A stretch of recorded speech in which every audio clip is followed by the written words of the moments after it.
오늘 이사야 36장에서는 아수르 왕 사네립이 예루살렘을 공격하기에 앞서 신하를 보내서 유다의 히스기야 왕과 백성들을 조롱하고 위협하는 그러한 내용이 나옵니다. 오늘 우리가 말씀을 읽었지만 이 랍사기가 던지는 말들은 바로 이 히스기야 왕과 또 유다가 무엇을 의지하든지 아무 도움이 되지 않으니 무력한 그들에게 포기하고 항복하라는 그런 위협의 메시지입니다. 여러분 이런 말을 들으니 기분이 어떠세요? 네, 기분이 매우 나쁘죠? 네. 그런데 사실 가만히 보면 우리가 고난의 때에 받게 되고 또 생각해 보게 되는 그러한 근본적인 질문들을 또한 그가 하고 있습니다. 내가 믿는 것이 무엇이냐? 내가 신뢰하는 하나님은 참신이냐? 또 내게 능력이 있느냐? 또 무엇이 하나님의 뜻이냐? 이러한 질문들입니다. 살면서 고통스럽고 힘든 일을 겪어 나가는 것도 참 힘이 드는데 이런 말들을 마구 던지는 그러한 납사개 같은 사람들이 주변에 꼭 있는 것 같습니다. 네, 또 때로는 우리도 모르게 우리가 그런 사람이 되기도 합니다. 히스기야 왕이 위기 속에서 이러한 도전을 받았던 것처럼 지금 우리도 혹시 겪고 있는 그러한 어려움들이 있다면 그 가운데 이런 질문을 누군가가 던질 때 우리는 어떤 답을 해야 할지 또 어떤 선택을 하며 나아갈지 그리고 하나님이 원하시는 것은 무엇인지 함께 말씀을 통해 나눠보기를 원합니다. 먼저 1절 말씀 보시겠습니다. 히스기야 왕 14년에 아수르 왕 사네립이 올라와서 유다의 모든 견고한 성을 쳐서 취하니라. 오늘 말씀의 배경은 히스기야 왕이 유다를 다스린 지 14년째 된 해 약 기원전 700년경입니다. 당시 아수르는 시리아를 멸망시켰고 또 이 히스기야 왕이 6년째 되던 그 해에 북이스라엘을 멸망시켰습니다. 그리고 주변 국가로 점차 이렇게 정복지를 넓혀가고 있는 상황에서 또한 유다를 공격해 오면서 여러 견고한 성읍들을 이미 점령한 것입니다. 그리고 이제 예루살렘을 정복하기 위해서 대군을 몰고 온 상황입니다. 그러면 이 유다의 히스기 왕은 어떤 왕입니까? 여러분 히스기야 왕에 대해서 잘 아시죠? 네. 그런데 그에 대해서 기록하고 있는 열왕기하 18장 말씀을 보면 히스기야는 그의 조상 다윗의 모든 행위와 같이 여호와께서 보시기에 정직하게 행하며라고 평가받는 그러한 훌륭한 왕입니다.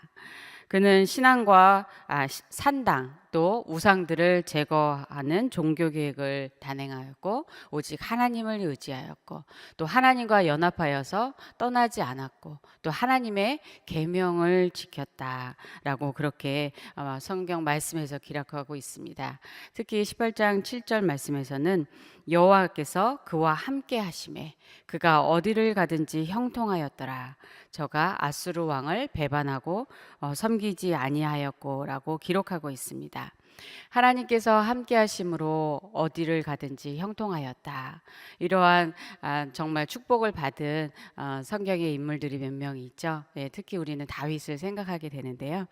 그러한 그가 바로 아수르 왕을 배반하고 아수르 왕을 섬기지 아니하였다라고 기록합니다.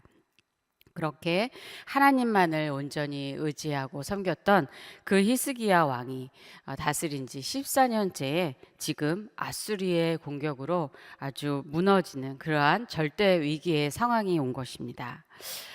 이것을 보면서 하나님을 의지하고 믿는 자에게도 어려움과 위기가 찾아올 수 있다는 것을 생각해 보게 됩니다.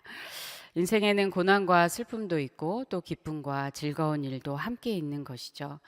그러므로 모든 고난이 하나님과의 관계가 잘못되고 또 신앙적으로 문제가 있어서 그래서 온 것이라고 그렇게 욥의 친구들이 그랬던 것처럼 쉽게 단정지어서 말할 수 없습니다.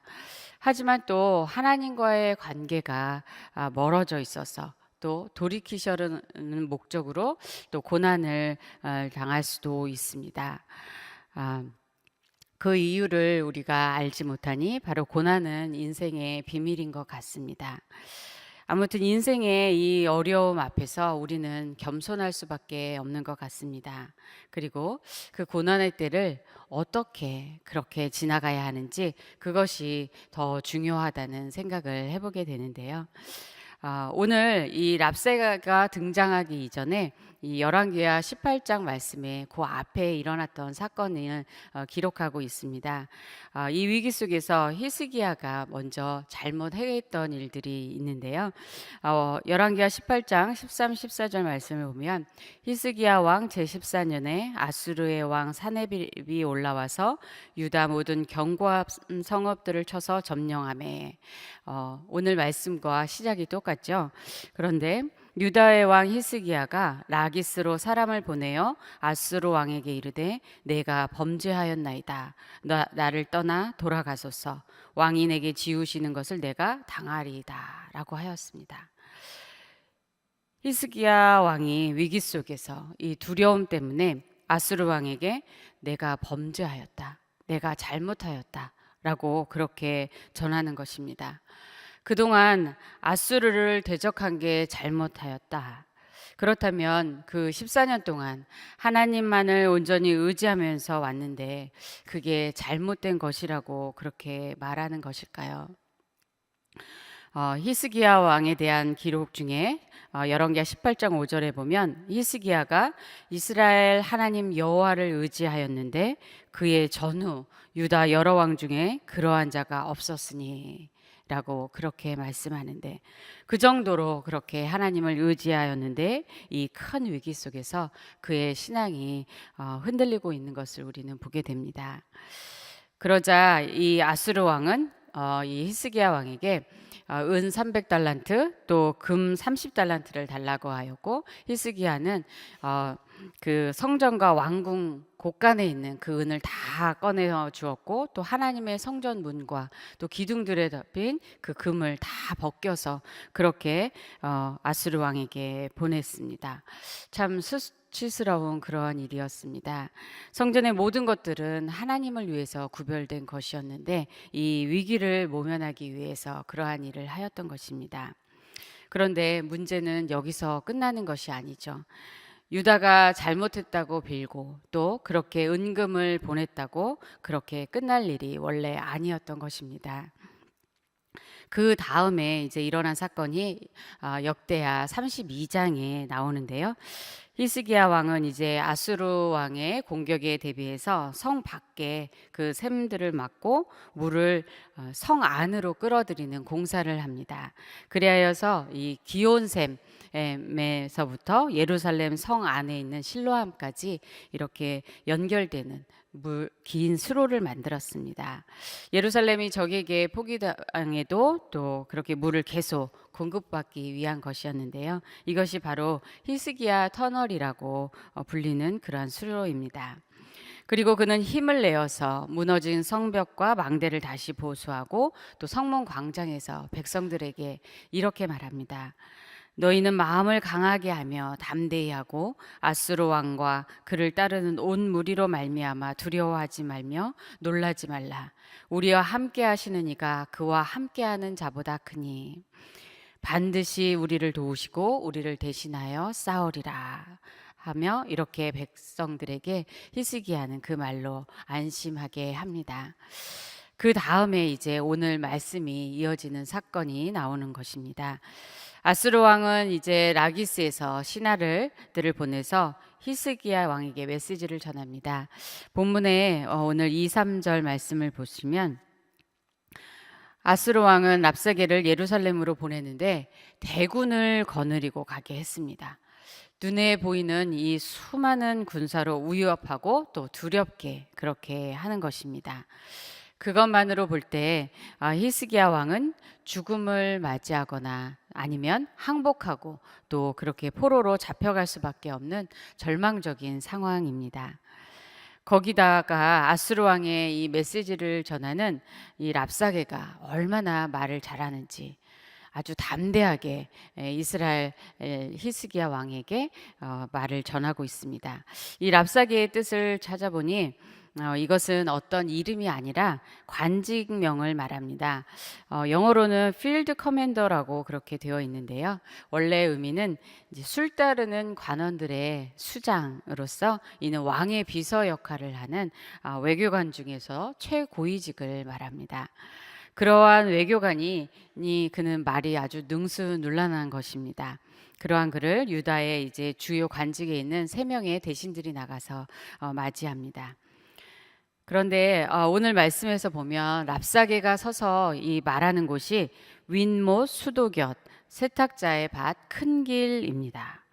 윗못 수도란 바로 예루살렘 동쪽 기온샘 부근을 말합니다. 아까 말한 바로 히스기야가 그 수로를 만든 시작점입니다. 그런데 이제 세탁을 하게 될 때는 물이 아주 많이 필요했기 때문에 예루살렘에서는 이 기온샘 근처에 이 세탁자의 밭이 크게 있었고, 이 기온샘에 있는 기드론 골짜기는 전략적인 그런 요충지로서 사신들이 만나서 회담하기에 적합한 그러한 장소였을 거라고 추정합니다. 그런데 이 장소는 이사야 7장에서도 나오는데요. 바로 히스기야 왕의 부친 그 아하스 왕 때에 아람 왕과 북이스라엘의 왕이 이제 동맹하여서 이렇게 이스라엘을 공격한다고 할 때 하나님은 이사야 선지자에게 바로 이 같은 장소인 윗못 수도 끝 세탁자의 밭 큰 길에 가서 아하스 왕을 만나 이렇게 전하라고 말씀하셨습니다. 너는 삼가며 조용하라.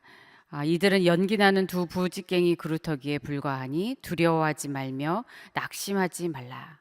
주 여호와의 말씀이 그 일은 서지 못하며 이루어지지 못할 것이니 오직 굳게 믿으라고 하시며 아수리에 의존하지 말라고 그렇게 경고를 하였습니다.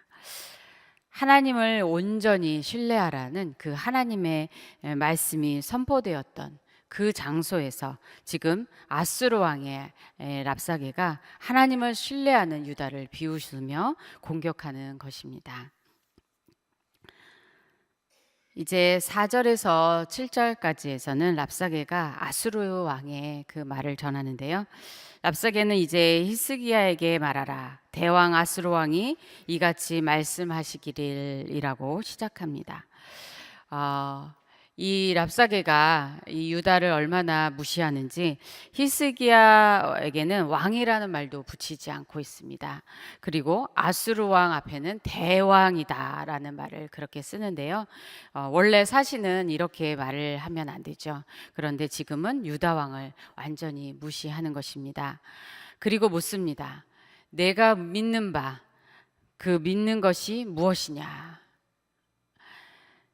내가 이제 누구를 믿고 나를 반역하느냐? 우리는 이 말을 통해서 우리가 참으로 무엇을 믿는지, 진실로 누구를 믿는지 우리 자신에게도 물어보게 됩니다. 여러분은 무엇을 믿으세요? 누구를 믿으세요? 네. 우리 믿음의 대상은 오직 하나님 한 분입니다. 그런데 매우 어려운 이러한 상황과 문제들이 닥칠 때에는 이것이 혼동되기도 한다는 것입니다. 하나님을 정말 믿고 있는가? 아니면 하나님을 믿고 있으면서 동시에 무언가 또 다른 의지할 대상을 찾고 있는가? 또는 하나님을 믿고 있는 나는 절대로 무조건 잘 되어야만 한다는 그러한 신념을 믿고 있는가? 그것이 진정 믿음일까요? 유다 백성이 하나님 앞에서 죄를 지으면서도 예루살렘과 성전은 절대로 무너질 수 없다고 믿는다면 그것이 정말 믿음일까요?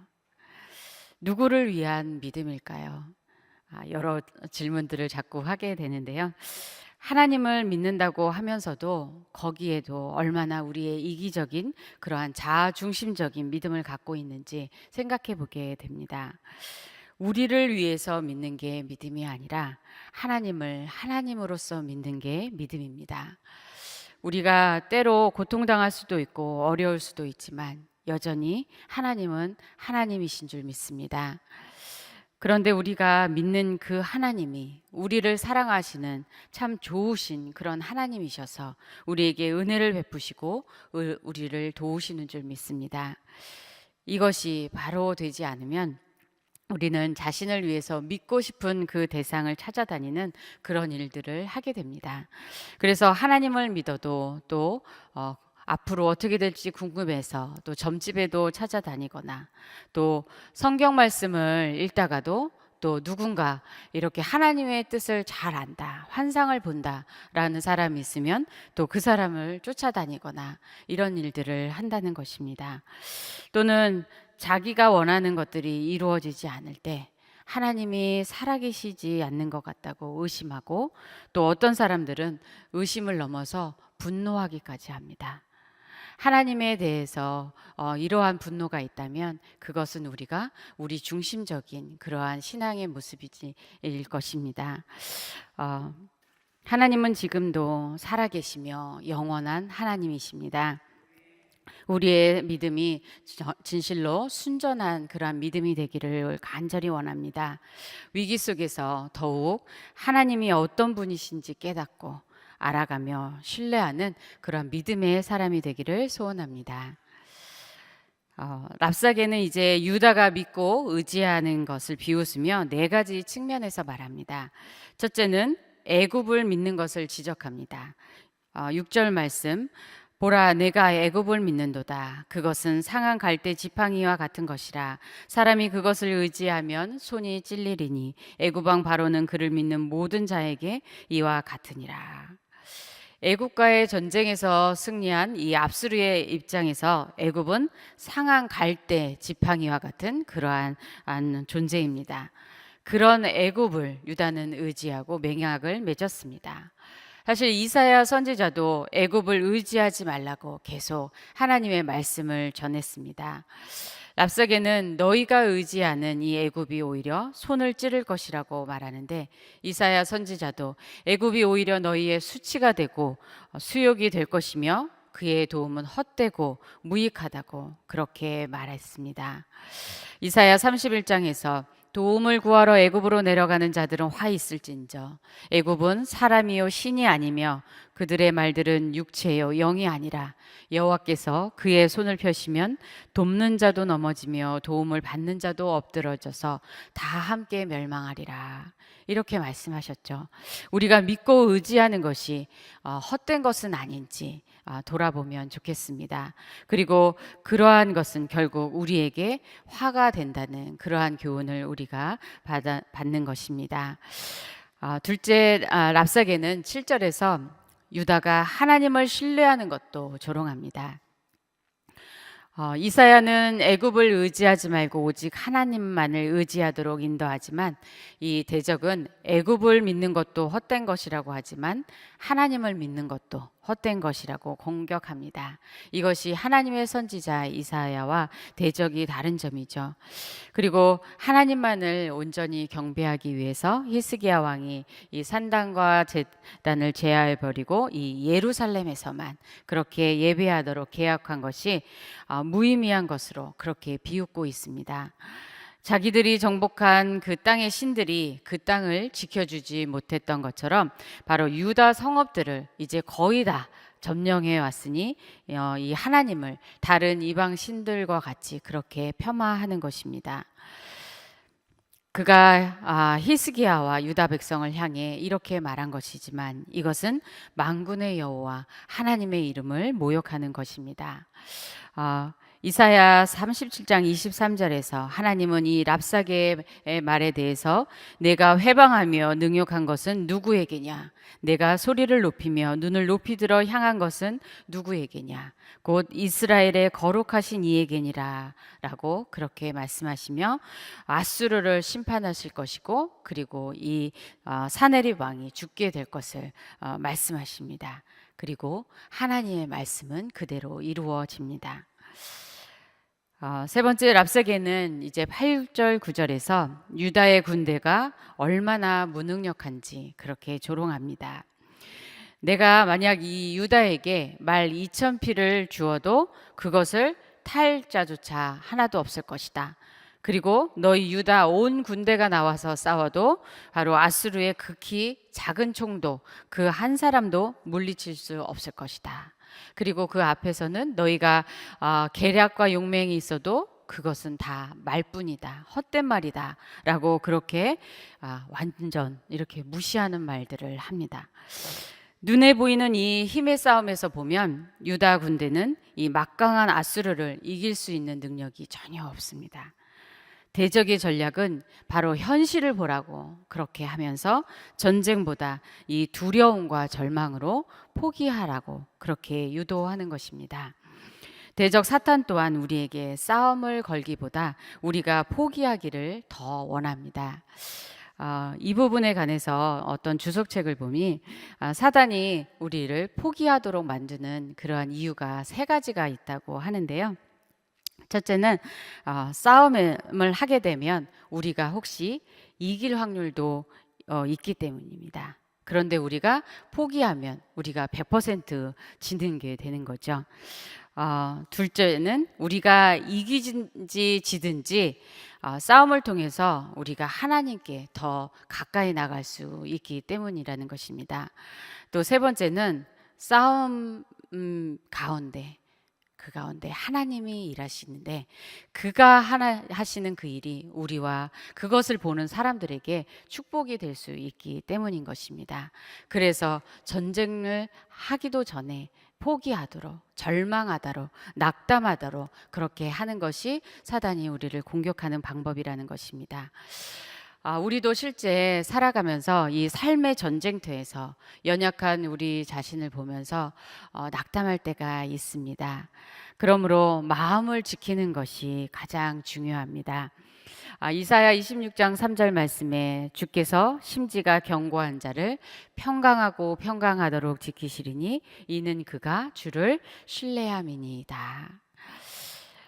이사야 선지자는 계속해서 하나님만이 우리의 구원이 되시고 피난처가 되시고 요새가 되시고 반석이 되심을 말씀합니다.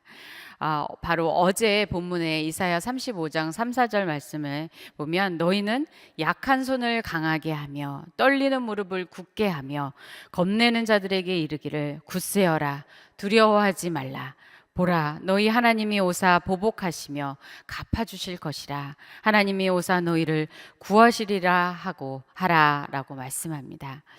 이런 위기와 위협의 상황에서 우리의 손이 약해지고 무릎이 떨리고 또 겁이 나는 우리의 연약함을 하나님은 다 아십니다.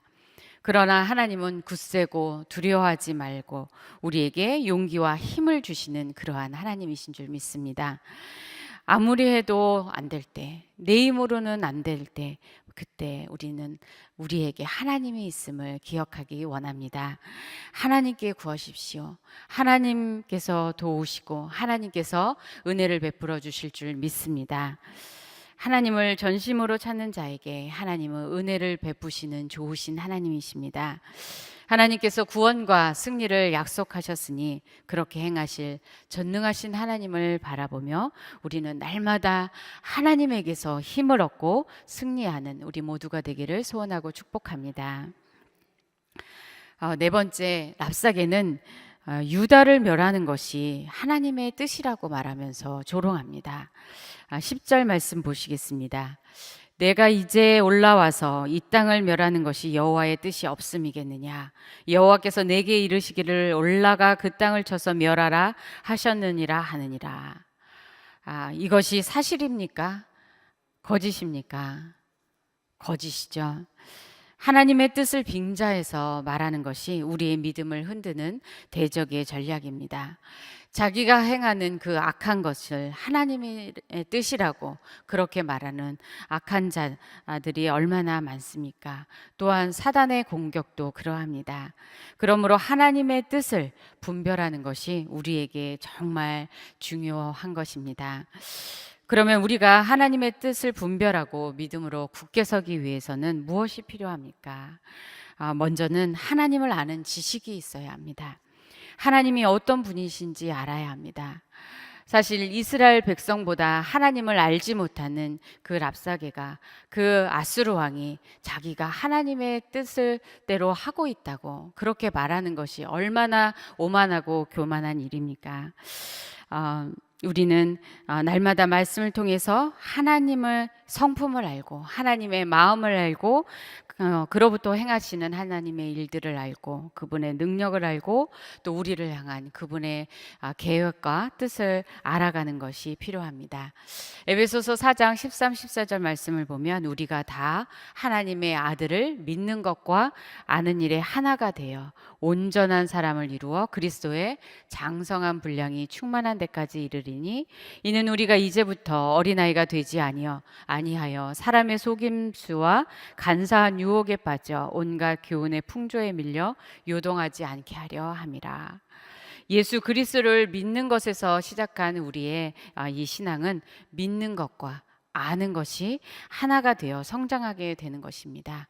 하나님을 알면 알수록 우리의 믿음이 더욱더 자라고 성숙하게 되어서 이러한 속임수 또 유혹 온갖 교훈에 동요하지 않게 되는 것입니다. 그런데 바로 이 하나님을 아는 지식은 하나님의 말씀을 통하여서 알아가는 것이죠. 그러므로 두 번째 우리는 하나님의 말씀 위에서 믿음으로 굳게 설 수 있습니다. 하나님은 말씀을 통해서 하나님이 어떤 분이신지 이미 계시해 주셨습니다. 그런데 우리가 또 말씀 앞에 나가서 하나님 앞에 그렇게 나아가면 살아계신 하나님은 우리를 만나주시는 그러한 은혜를 베푸십니다. 우리 삶 가운데 그리고 말씀으로 인도하시며 함께 하십니다. 그러므로 우리가 하나님을 아는 지식은 이렇게 머리로만 아는 지식이 아니라 날마다 하나님의 말씀을 통해 그분을 경험하고 알아가는 그러한 살아있는 그러한 지식인 줄 믿습니다. 그래서 어려움 중에서도 하나님을 알아가고 또 하나님의 말씀을 깨닫는 것이 그것이 우리의 힘이 되고 참 기쁨이 되는 줄 믿습니다. 또한 그렇게 하나님의 말씀을 가까이 할 때 하나님의 약속의 말씀들은 우리의 마음에 담겨지고 또 우리가 말씀 안에 깊이 잠겨질 때 우리는 쉽게 요동하지 않게 됩니다. 날마다 말씀 안에서 우리의 믿음이 더욱더 견고해지는 그러한 축복이 있기를 소원합니다. 이러한 하나님의 말씀은 우리를 살리며 또한 소망을 줍니다. 그러므로 세 번째 하나님께 소망을 둘 때 우리는 믿음으로 굳게 설 수 있습니다. 대적은 우리의 마음을 공격하며 끊임없이 우리 마음에 이런 말들을 들려줍니다. 내가 할 수 있는 게 없다. 너무 힘들어서 포기하고 싶다. 나는 아무 가치도 없는 것 같다. 내가 의지할 것은 아무것도 없다. 하나님도 없는 것 같다. 그러나 힘들수록 우리는 더욱 하나님을 가까이 하면서 하나님의 생명의 말씀을 들어야 합니다. 이사야 55장 3절 말씀에 너희는 귀를 기울이고 내게로 나와 들으라. 그리하면 너희의 영혼이 살리라 라고 말씀합니다. 랍사게는 오늘 이렇게 아수르의 왕을 그 말을 전했을 뿐만 아니라 오늘 본문의 마지막 11, 12절 말씀을 보면 유다 백성들이 듣는 데서 유다 방언으로 말하지 말라는 그 세 명의 유다 대신들의 청을 거절하고 유다 방언으로 더 크게 또다시 말합니다. 그리고 유다 왕을 무시할 뿐만 아니라 유다 백성들도 자기의 대변을 먹고 자기의 소변을 먹을 그러할 사람들이라고 그렇게 그 백성까지도 무시하는 말을 합니다. 그런데 이 조롱과 위협의 말에다가 이제는 회유의 말을 더하여서 또다시 유다 백성들에게 하는 말이 이제 내일 본문에 이어지게 되는데요. 그리고 그 뒤에는 또 랍사게가 돌아가다가 또 사자들을 히스기야에게 보내서 말을 전합니다. 이렇게 끈질기게 말을 하는 것입니다. 이렇게 대적에 위협하는 말, 멸망시키는 말, 넘어지게 하는 말은 우리 삶 속에서 계속 들리고 우리의 믿음을 도전한다는 것입니다. 하지만 하나님의 말씀을 들을 때 하나님의 말씀은 우리를 살리시고 우리에게 믿음과 소망을 계속해서 불어넣어 주시는 줄 믿습니다. 리 스트로벨은 불변의 소망이다 이라는 그 책에서 이렇게 말합니다. 소망, 애쓴다고 품어지지 않는다. 소망은 하나님이 우리에게 주시는 거대한 확신이다. 소망은 죽을 만큼 힘든 순간에도 하나님이 여전히 우리와 함께 하시며 우리가 만날 수 있는 그 어떤 난관보다 크시다는 사실을 일깨워 준다라고 하면서 소망은 하나님이 우리 영혼 속에 붙여주시는 꺼지지 않는 불꽃이다라고 표현합니다. 하나님은 우리가 겪고 있는 어려운 이러한 일들 속에서 하나님을 온전히 의지하고 소망을 갖기를 원하시며 또한 결국 그리스도께서 다스리실 공의와 평화의 나라에 대한 소망을 갖기를 원하십니다. 로마서 15장 12, 13절 말씀에 의하면 또 이사야가 이르되 이새의 뿌리 곧 열방을 다스리기 위하여 일어나시는 이가 있으리니 열방이 그에게 소망을 두리라 하였느니라. 소망의 하나님이 모든 기쁨과 평강을 믿음 안에서 너희에게 충만하게 하사 성령의 능력으로 소망이 넘치게 하시기를 원하노라. 오늘도 소망이 우리 가운데 넘치도록 성령께서 우리 안에서 그 능력으로 역사하여 주실 줄 믿습니다. 마지막으로 이 모든 상황과 문제를 가지고 하나님 앞에 나가 기도하는 것이 우리에게 가장 중요합니다. 뒤에 나오지만 히스기야 왕은 이 돌아온 신하들을 이사야 선지자에게 보내서 기도를 요청하고 또한 그 자신 또한 하나님 앞에 나아가서 그가 받은 그 편지를 메시지를 하나님 앞에 펼쳐놓고 기도합니다. 그는 하나님 앞에 나아가서 기도할 때 하나님의 이름을 높이며 믿음으로 기도하였습니다.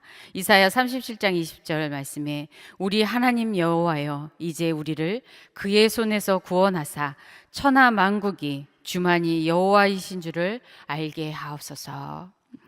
이것이 진정으로 하나님의 뜻이 이루어지기를 구하는 기도인 것입니다. 랍사게가 말한 대로 유다를 멸하는 것이 하나님의 뜻이 아니라 이제 하나님이 유다를 구원함으로 하나님만이 유일하신 하나님이며 또한 천하 만국을 다스리시는 하나님이심을 알게 되기를 구하는 기도인 것입니다. 그리하여 하나님의 이름을 높이고 하나님의 영광을 보게 되기를 구하는 것입니다. 이것이 바로 하나님이 기뻐하시는 뜻인 줄 믿습니다. 그리고 그렇게 하나님은 놀랍게 아수르 군사를 전멸시키시고 히스기야과 유다를 구원하셨습니다. 어려운 중에서도 그러한 하나님의 역사를 미리 기대하며 기도하며 결국 승리할 것을 우리도 날마다 믿음으로 바라보고 산다면 얼마나 좋을까 생각해 보게 됩니다.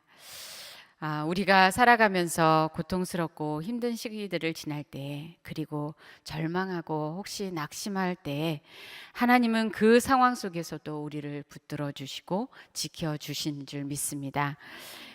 이미 죽은 나사로도 내가 믿으면 하나님의 영광을 보리라 라고 말씀하시며 살려주신 그 부활의 주님이 지금도 우리와 함께 하십니다. 우리 또한 더욱 말씀 안에서 요동하지 않는 믿음, 오직 하나님께 소망을 두는 믿음, 하나님을 의지하며 기도하는 믿음으로 승리하기를 소원합니다. 믿음으로 하나님의 영광을 보는 은혜가 우리 삶 가운데 충만하기를 소원하며 축복합니다.